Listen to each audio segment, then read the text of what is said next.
E aí galera, tudo bom? Como é que vocês estão hoje? Mais uma vez aqui com vocês no nosso Inglês que Cai na Prova, o professor Renato Baggio aqui do Aprova Concursos. E hoje, bom, tô aqui para fazer o que a gente sempre faz, toda semana, contar para você o que cai na prova. Mas eu não podia deixar de falar de um tipo de questão que nasceu aqui, ó, da banca Fundação Carlos Chagas. Aliás, uma banca de altíssimo nível e que cobrou um assunto que é cobrado de maneira clássica, de modo diferente. Como assim? Na verdade, você já deve ter acompanhado nos nossos encontros que as bancas adoram cobrar pronomes, né? Pronomes pessoais mesmo, e a função deles no texto. Aliás, quem acompanha as nossas aulas, o nosso curso, sabe da importância dos pronomes na construção do texto na língua inglesa, que é muito mais importante para o entendimento do texto que na própria língua portuguesa, certo? Como o verbo no inglês, ele não define o sujeito, né? Se você falar work, o que é work? Sei lá, pode ser trabalho, pode ser trabalha, pode ser trabalhamos. Eu preciso do pronome, né, que vai fazer a função de sujeito, para saber de quem o verbo está falando. E aí é muito comum, as bancas sabendo disso, aliás, a gente aqui só trata de bancas de altíssimo nível, as bancas, e no geral, em inglês, elas sabem cobrar isso, tá? Elas acabam cobrando qual é a função do pronome, que a gente tem uma pegada que é assim, o pronome normalmente, geralmente, se refere ao que veio citado antes no texto. Pronome se refere ao que veio citado antes. A Fundação Carlos Chagas cobrou isso de maneira diferente. Você não consegue saber olhando para o que veio antes no texto, tu vai ter que olhar para o que veio depois. Dá uma olhada, olha que coisa linda que eu trouxe para você. A gente está aqui para fazer isso, para te dizer o que cai na prova. Você vai ver como vai valer a pena você acompanhar esse encontro aqui, ó. Fundação Carlos Chagas de 2013, vestibular do Tribunal Regional do Trabalho. Vestibular, olha eu falando vestibular. Concurso do Tribunal Regional do Trabalho, nona região, para analista judiciário. Tecnologia da informação, que é sempre um texto técnico. Ó, falou em analista e textos, né, da área de tecnologia de informação, você vai ter texto técnico da área de tecnologia. É isso mesmo. Em inglês, altíssimo nível. Dá uma olhadinha aqui, ó. Bom, ali tem a data do texto, e aí ele fala assim, ó, if it's for sale, his lines sorted. Opa, não entendi o texto, não entendi o título, não entendi o título. Se está à venda, as linhas dele escolhem, como assim? Como assim? Sorted, né? Sorted no sentido de escolher ou decidir. Como assim? Pois é, fica calmo quando isso acontecer. Na verdade, é comum que nos textos em inglês o título só seja esclarecido após a leitura do próprio texto, porque o próprio título já é um gatilho da curiosidade, entendeu? Então não é às vezes como no português que a gente usa uma manchete, a gente já tem um título que você já tem uma ideia do que o texto vai falar. Não, eles querem motivar você a ir para dentro do texto, então eles fazem um título que às vezes não te diz muita coisa, tá? Agora veja aqui, ó, leia comigo, ele diz assim, bom, aqui está o pronome que eu quero saber a que ele se refere. Olha isso! E na verdade é a primeira palavra do texto. Então, se normalmente o pronome se refere ao que veio citado antes, e quando esse pronome é a primeira palavra do texto? E aí, como é que fica? É isso que a nossa banca hoje vai querer saber. Então, eu vou ter que ler e perceber a que o pronome it se refere a partir do que veio depois dele. É isso, gente, que é o diferencial dessa questão aqui. Bem legal, gostei bastante. Dá uma olhada, ó. It was born on a beach 6 decades ago, the product of a pressing need, an intellectual spark, and the sweep of a young man's fingers through the sand. The result adorns almost every product on contemporary life, including groceries, wayward luggage, and if you are a traditionalist, the newspaper you're holding. The man on the beach that day was a mechanical engineer in training named N. Joseph Woodland. E aí o texto continua. With that transformative stroke of his fingers, yielding a set of literal lines in the sand, Mr. Woodland, who died on Sunday at 91, conceived the modern barcode. Olha que coisa linda, vocabulário rebuscado. A gente tem aqui palavras como, por exemplo, yielding.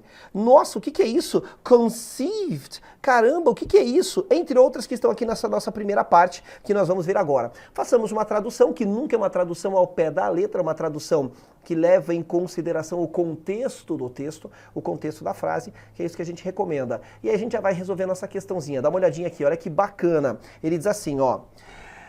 Nasceu. Então até agora eu não sei o que nasceu. Esse it, que não tem tradução de nada. Pelo amor de Deus, olha aqui, ó, olha aqui, por favor, tá? A gente conhece os pronomes sujeitos, que são esses caras. I, you, he, she, it, we, you, they. Beleza. Eles não são a tradução literal de eu, tu, ele, nós, vós, eles. Não são. Ah, por quê? Porque não tem tu. Não, na verdade o inglês tem tu.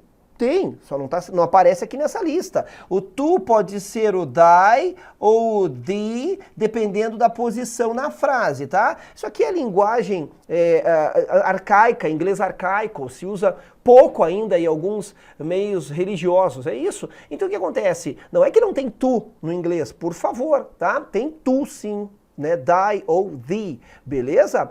Mas na verdade...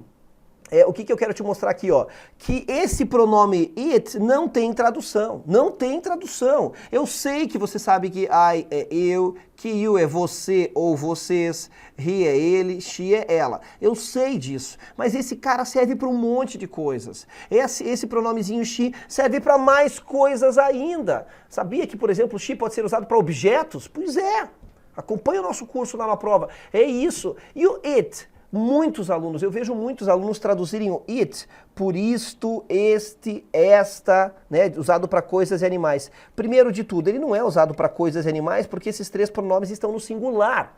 Se eles estão no singular, o it é singular, não é usado para coisas e animais.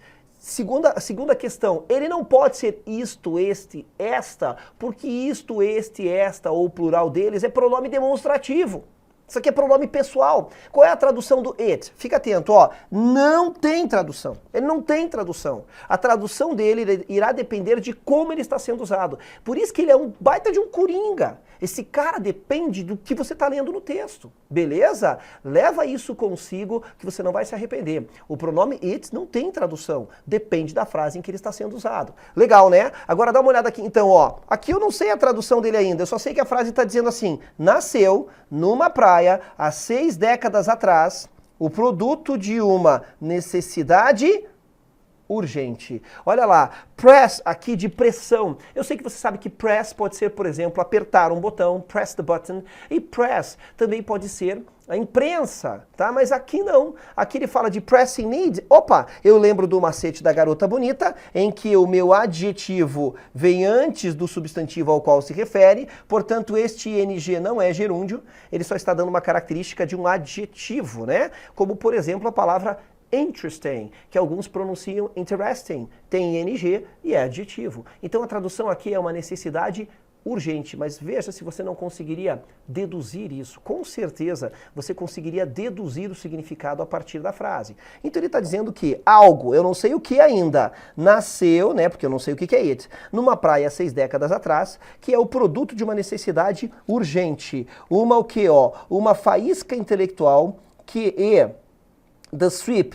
E, bom, sweep é o verbo varrer, mas aqui, em vez de traduzir como varredura, eu vou pôr como um esfregão, ó. O esfregar dos dedos de um jovem homem através da areia. Ou seja, alguém estava na praia e começou com o dedo a desenhar coisas na areia. Eu não sei agora qual é o termo, você desliza, você esfrega. Aqui ele usou o verbo sweep, que é varrer, fazer uma varredura. Não sei.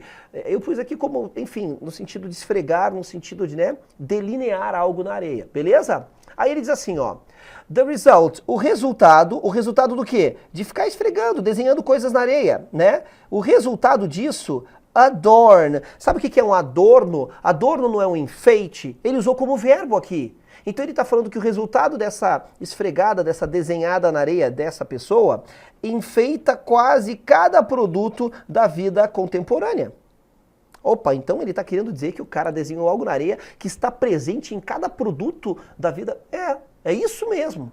Já sabe o que é? Você já leu o texto comigo, né? Ó, ele fala, em cada produto mesmo, né, da vida contemporânea, incluindo suprimentos, groceries tem sempre a ver com comida, tá? Suprimentos, bagagens. Bom, wayward é um termo que é utilizado para dizer que algo saiu do rumo. Então aqui eu vou traduzir como bagagem perdida, né? Uma bagagem qualquer que se perdeu, alguma coisa assim, tá? Ele fala, e se você é um tradicionalista, o jornal que você está segurando. Pronto, já sei que essa matéria saiu num jornal. E o cara fala, o jornal que você está segurando tem esse produto aqui, tem isso aqui que o cara desenhou na areia. Pô, vamos continuar vendo. Olha lá. Por quê? Porque até agora eu não sei o que é, então eu não sei o que é o it ainda.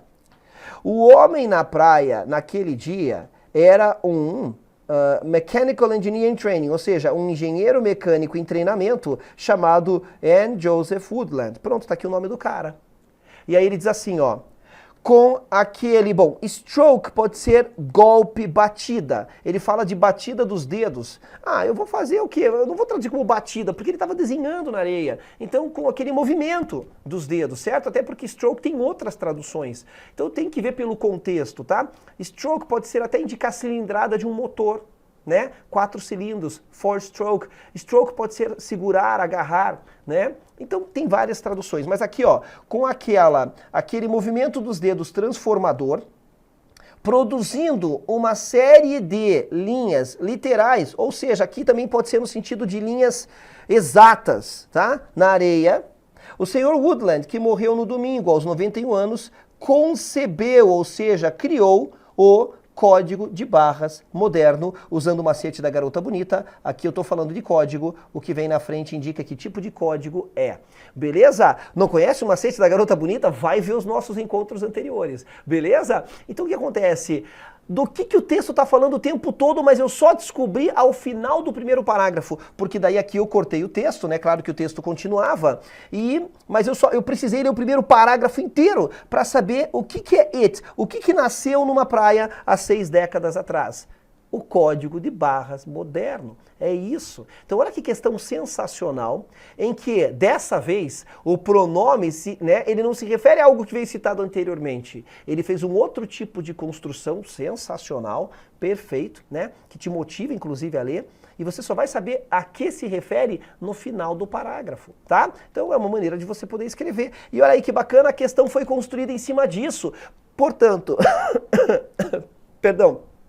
Portanto, uma questão que cobra pronome, clássica, mas de maneira diferenciada. Sensacional, sensacional. Imagina se você não está aqui acompanhando esse encontro junto conosco, você não ia saber que isso existe, que o pronome geralmente indica aquilo que veio citado anteriormente, mas não nesse caso. E aí ele fala, o pronome it, no início do texto, se refere a quê? Se refere ao código de barras, ao homem jovem, à praia, à areia ou à bagagem? Por favor, já cantamos a pedra, realmente é a letra A, se refere ao código de barras. Então é isso, eu tô aqui para te entregar o ouro, eu sei o que cai na prova e agora eu vou orientar você para ter essa visão mais ampliada. Independente do nível de inglês que você tenha, só de estar nos acompanhando você vai agregar muito vocabulário, a coisa vai expandindo, é um processo natural. Se você disser assim para mim, eu não quero ganhar vocabulário com esses encontros, vai acontecer.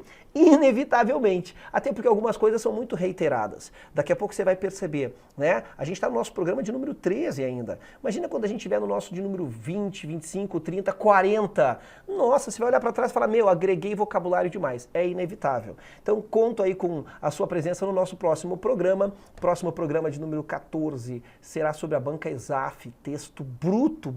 Nossa, você precisa estar lá, tá certo? E inscreva-se no canal, recomende e nos acompanhe. Um grande abraço, bom estudo. Precisou de mim? Estou nas redes sociais, é só entrar em contato e a gente vai conversando. Até o nosso próximo programa. Tchau, tchau.